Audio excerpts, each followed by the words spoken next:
An advocacy group for women empowerment has called on government at all levels to scale up multidimensional approaches and strategies in combating all forms of sexual and gender-based violence in Nigeria. The co-founder, Africa Women's Development Fund, AWDF, and former First Lady of Ekiti State, Bisi Fayemi, made the call while speaking at the launch of Womanity Index on Sexual and Gender-Based Violence, SGBV, in Abuja on Monday.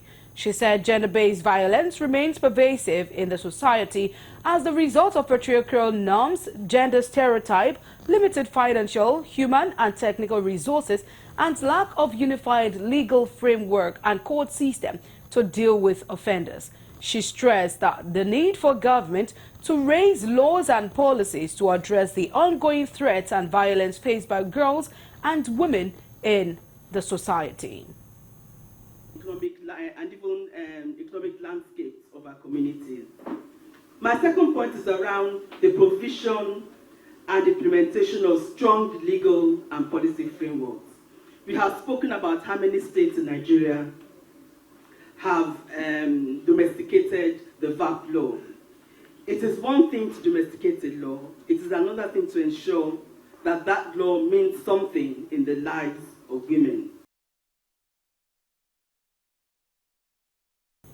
The chairperson, Nigeria Governor Spouses Forum, Olufolake Abdulrazak, noted that to promote gender vices and overall well-being of women and girls requires a multi-sectional approach, and as such, government at all levels need to take the lead in driving efforts to address it.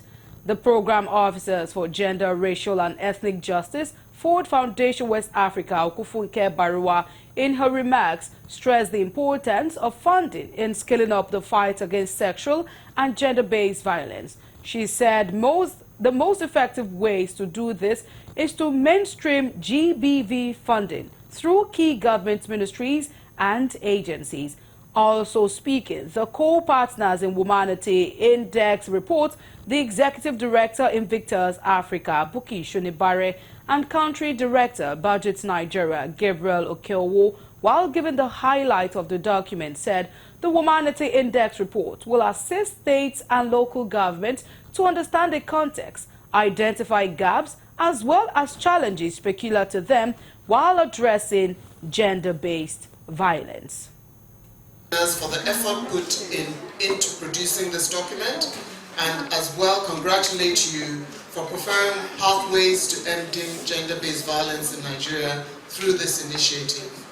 It is instructive that we're within the 16 days activism against gender-based violence.